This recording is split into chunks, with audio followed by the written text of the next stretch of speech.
Welcome to CLBM Rally Team. I'm Tyler. This is my 62 Ford F600 ramp truck project. Last time we saw this, I got it on the road for the first time in decades. Drove it to work, drove it to a car show after work, and then on the way home, I didn't show you this, but the oil pressure light came on and it got brighter. We're gonna check that out today. To make sure we're actually making progress here, I borrowed an oil pressure gauge here, so let's put this where the switch goes and make sure that it's actually low and not just the switch.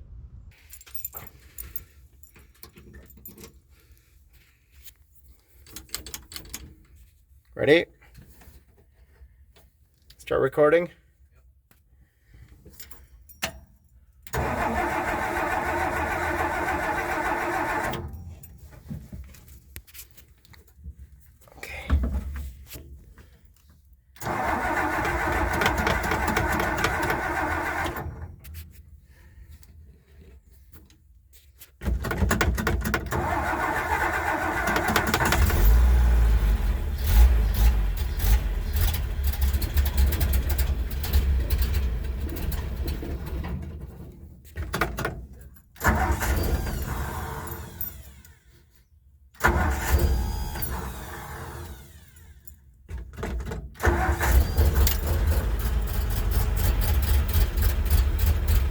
Thing's barely running, what the crap?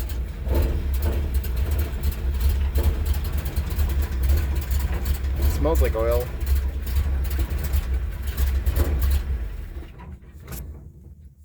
Not real rich, it smells like. Yeah. You have a manual choke? Yeah, I'm playing with it.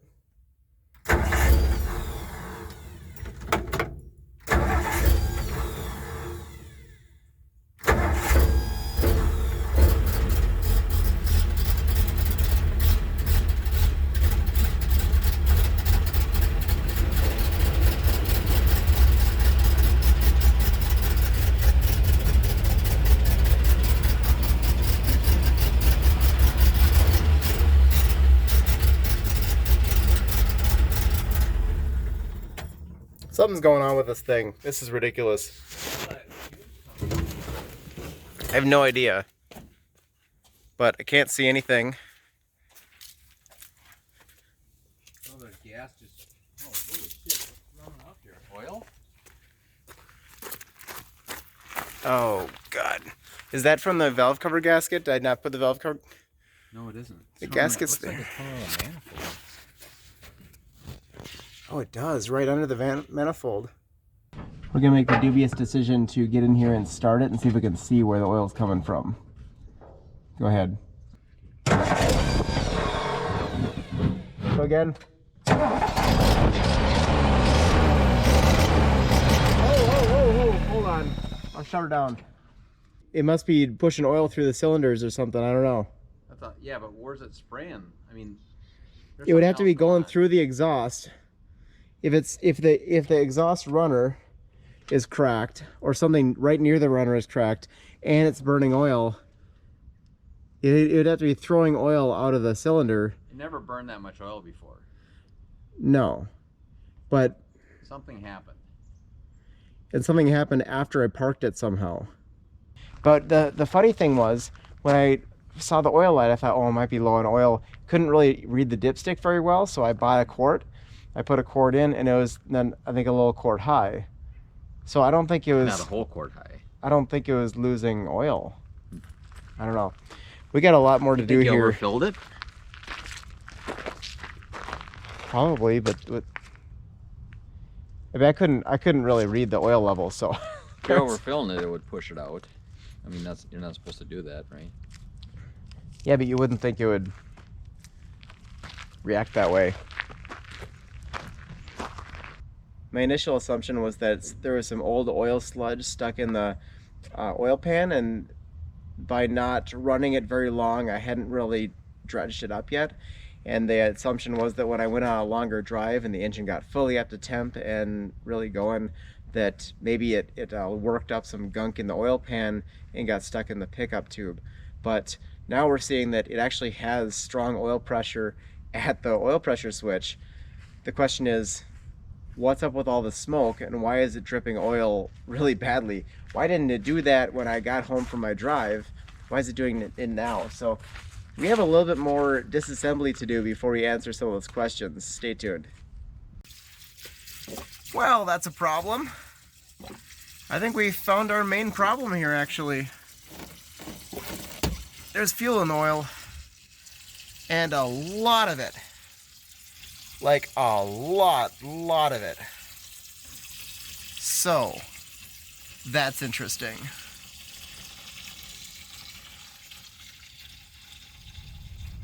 What I think is happening is you have a mechanically driven fuel pump in here. The fuel pump has a diaphragm that pushes up and down to pump the fuel. And so there's a pin that comes off of the camshaft that pushes that in and out. And then, so that's the oil side. Then there's the fuel side on the other side. That's the fuel actually being pushed by that diaphragm. So if the diaphragm is, let's say 30 years old and cracked, it would, and it's below the level of the fuel tank, it will siphon out the entire fuel tank into the crankcase. So it would put a whole, in this case, I think a whole gallon of fuel into the crankcase, and that's what it smelled like and what it looks like. It's super liquid, super thin. So I think we need to replace the fuel pump before we do anything else. That might have been the whole issue all along.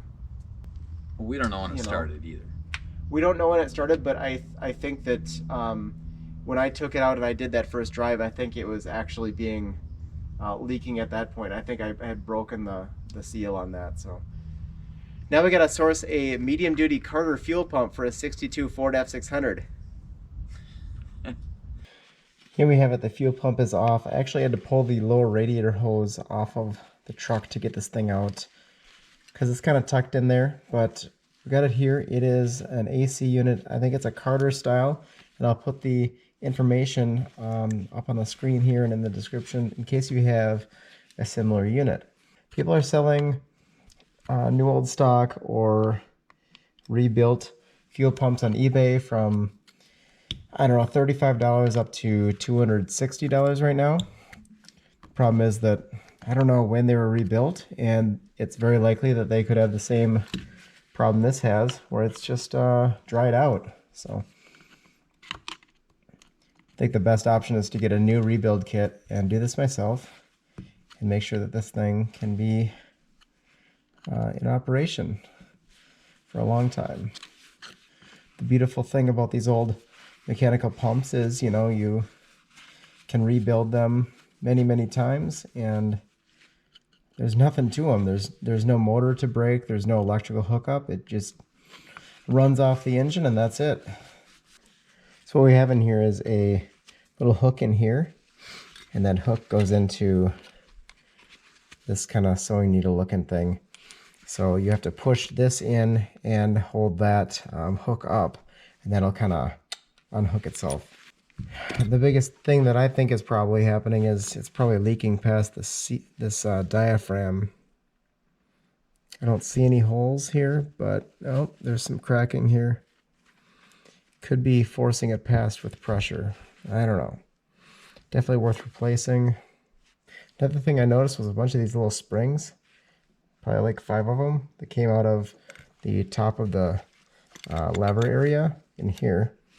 And I'm not sure what their function was, but they were not in any particular order. So we'll have to figure out how those go back in. In the meantime, I'm going to check out and see if I can get the replacement for this. We took a look at some part numbers in the Ford parts book, tried to cross-reference them. We thought we found one on Dennis Carpenter. It did not match. Then we found the tiny number on the flange here. It's 4986. That's an AC number. And we were able to cross-reference that into something that actually fits the angles and everything. It seems to be the same exact thing. This is an Airtex remanufactured unit. It says 4986 on it. There are 2 differences here. It doesn't say AC on the top, which who really cares? And then under here, remember we took apart the old one and the spring was in 1,000,000 pieces. So this one has 1 spring and it's in 1 piece, which is excellent. And it does the thing. So we're going to throw this thing on and see if it will pump fuel into the carburetor instead of the crankcase. Unfortunately, the lever that actuates the fuel pump seems like it doesn't have a wide enough range of motion compared to the old one. So when I try to slip the thing in, the flanges want to be offset like this because it can't fully extend its levers. So I'm gonna pop this thing open and see if I can find anything that's weird about it. All right, I discovered something about how fuel pumps work. So this thing moves up and down, of course, but then there's also this little spring keeper in here. You can kind of see it there. Let's see if I can make this move. That actually moves independent of the lever. You can see that. So I decided I'd look at the new one, and of course we have that spring keeper right here. Now if we push up, that feels like that's all the movement there is, but we can also push it even further. So I just gotta tighten it down further, and everything's okay. I do know that the inside of the fuel pump is clean, so I guess that's nice to know, but I didn't really need to pop this apart. I just needed to push harder. Well, that was a real pain in the butt, but I got that in there. Apparently, these two bolts, I tried to start this one, then this one didn't want to go in, so they had to pull this one out. You can only turn like 1/6 of a turn at a time, so ended up getting those in. You have to kind of pull the fuel pump up to pull that spring in. Anyway, I got that up. I got the line put on here. Just have to hook up this hose down there, which I think I'm going to do from the bottom. And then we should be able to, let's see, I think we're missing something in here. Oh, radiator hose? Yeah, we'll have to put the radiator hose back on, fill it back up, and change the oil filter. Then I'm going to fill it with oil, and we'll see if this thing will fire up. Here's a view from the bottom just for reference. In case any of you are working on this. This is a fuel filter. I restored that earlier. Napa has them. You can see my video up in the top right corner. Anyway, we're about ready to throw the radiator hoses on now.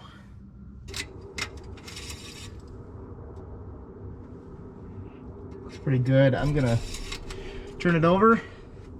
We're gonna let it prime up first before we start it, because I'm not sure what exactly is going on in there. So I'm just gonna pull the coil plug off. We will try to hang that where it's not gonna touch anything.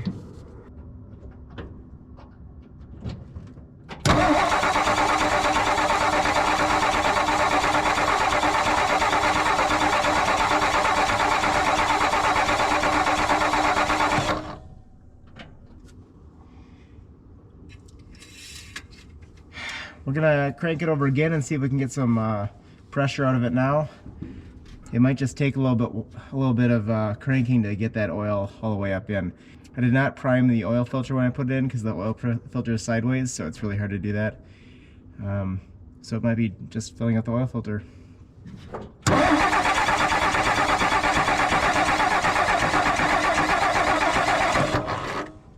Not really sure what's going on, but I have 0 oil pressure, so I'm going to throw the battery charger overnight, and we will look at it tomorrow with fresh eyes. All right, so we're back a few days later, and it's raining today because I don't plan these things very well. I found a fuel pump gasket in the mailbox that I got my fuel pump in, so unfortunately, yeah, we have a new one, but I didn't put it in. We're going to try to crank this thing over and see if we can actually get oil pressure today. First, let's check our oil level. I mean, it's up to the middle, so I think we're good. We gotta push this in so it's easier. Not today. You ready?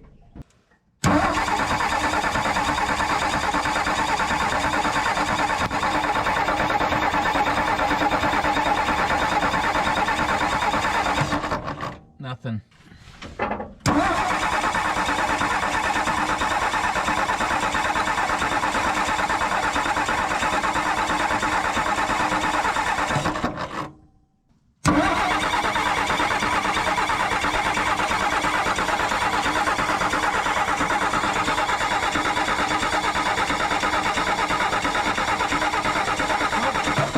Nothing.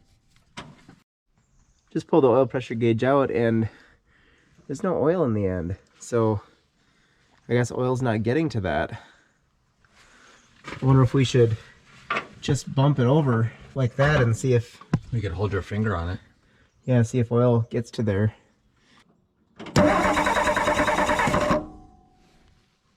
Still nothing. Okay. I think it's one of two things. Either the oil pickup tube screen is plugged or the shaft from the distributor is broken. The one thing we could do is pull the distributor out. If the distributor, or we could pull the cap off. If the rotor spins, then we know that the distributor shaft is okay. That's true. Yeah, it works.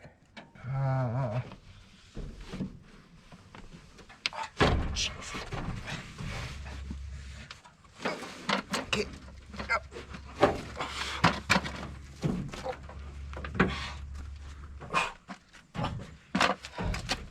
Ta-da!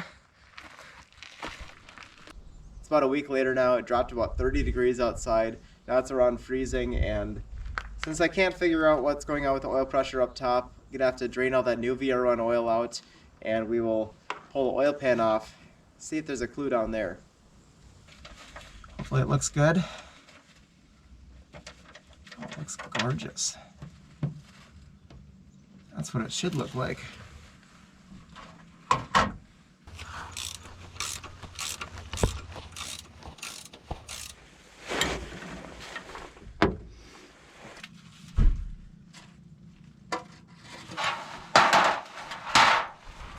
Drop it down.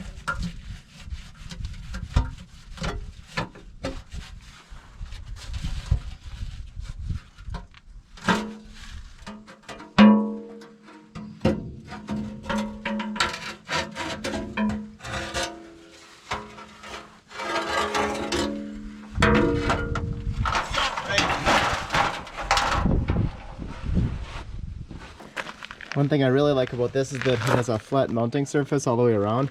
There's no messing around with this rear main cap or anything like that. It does look a little bit of surface rusty in here, which is kind of weird considering it's the freaking oil pan.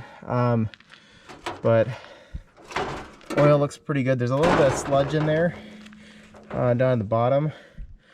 Concerning, but it's not horrible, you know, considering what the engine's been through. Huh. Let's take a look at the engine. It looks a little bit dark, like brown. It almost looks like it's got a little surface rust or something on it. I'm wondering if this engine was stored without oil for a while. And then we have our pickup tube here. Trying to figure out, looks like there's a way to pull this thing out. I'm not sure what that would be. The screen looks fine overall. There's no gunk or sludge on that. I don't see any kind of oil gunky buildup anywhere in here, so that's a good thing. This says, I think it says rebuilt Raylock. Raylock is a Napa brand that rebuilds alternators and starters, so I'm wondering if that is what it is. I'm going to go ahead and pull this oil pump off. We'll take that apart on the bench and take a look inside and see if that is working properly. Man, I love that flat gasket surface. That is really sweet. I wish more engines had that.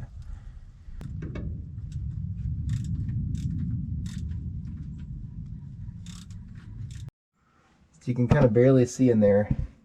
Above the oil pump is the distributor shaft. So that distributor shaft is going to have to come out, I think, to get the oil pump out. Because I had to pull the oil pump this way to get off those little studs. And then to get it this way, I have to pull the shaft out so it could actually move. Whatever. We'll do it.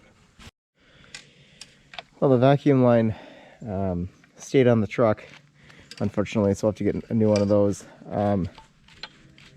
Thing turns pretty freely, and I don't feel any real play in it, so I don't know. It could probably use a new advance diaphragm there, so I can look at getting one of those. But overall, the thing does not seem like it's bad, so probably won't have to get that rebuilt just yet.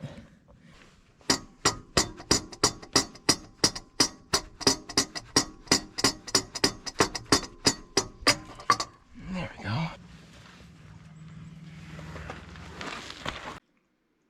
So the oil pump looks fine. There's nothing that's obviously wrong with it. The distributor is run off the cam, and the distributor shaft goes in to run the oil pump. So the oil pump is dependent on two different things. They look fine to me. So I'm going to, well, I also know that the distributor is turning, so the shaft and the cam are fine. Anyway, we're going down. We're going to stick a Allen wrench in here on a drill, and we're going to run this in a pool of oil and see if this will actually just pump oil in a test setting. And that's the only way that I can think of to test this before I actually disassemble it. So if this pumps out, maybe it's just down to priming it up better, or maybe it's down to maybe letting it run for a few seconds. Maybe it needed a longer time to pump up, but I want to make sure that this thing is doing well before we try to run the engine, because if we don't have oil pressure, it's definitely going to harm stuff. Without further ado, Dad's here to help out, and I don't know, this should be pumping oil out of here, and this goes straight into the oil filter normally. I don't know if this is primed properly either.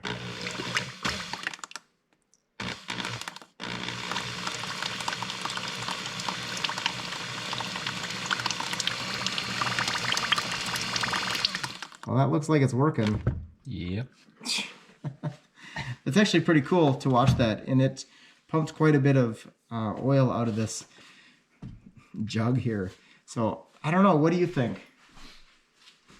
What do you think's going on? Did we just need to have it pop off and run to pull enough up there? Did it just not prime the filter in the system yet? You did check the distributor and it turns on the bottom? Yeah. The only other question that I guess I would have is, maybe is this pumping a little bit, but if we put load on it, does it not pump anymore? So Dad here has, I guess, volunteered himself to put a load on the oil pump, see if it'll still perform if we put some resistance in that system as if it's pumping through the engine. So I'm going to put one more in here, give it something to chew on. So you wanted to put your, is this going to be really messy? Probably. Just go slow. Okay, there we go. Ready? Yep. Try it again. Hang on. It's got a lot of pressure. Oh, did you get some on you? I'm sorry. Okay, we're done with this experiment. It's got pressure. At this point, I think I'm going to throw this thing back in. I've confirmed that it works, and I don't have to go any further as far as I'm concerned in diagnosing this thing. So we're going to throw that back on. We'll throw the oil pan back on, and we'll fill it back up. So this time, hopefully, we can get that thing to run. I guess we'll just run it.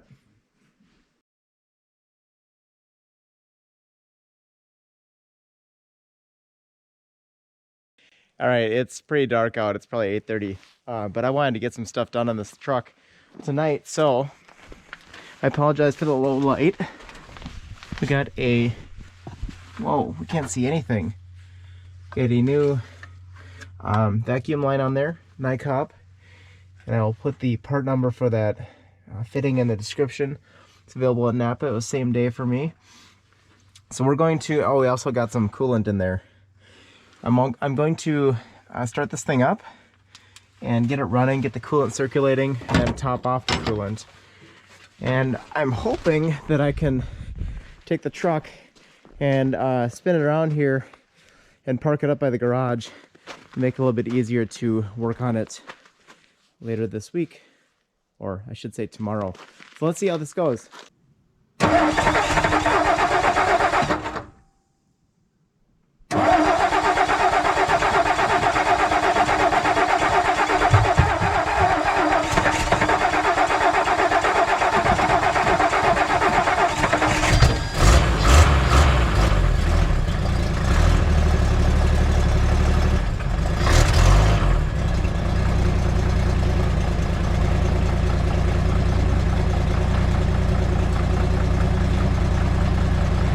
Definitely got to get the right choke setting on that thing. How we doing?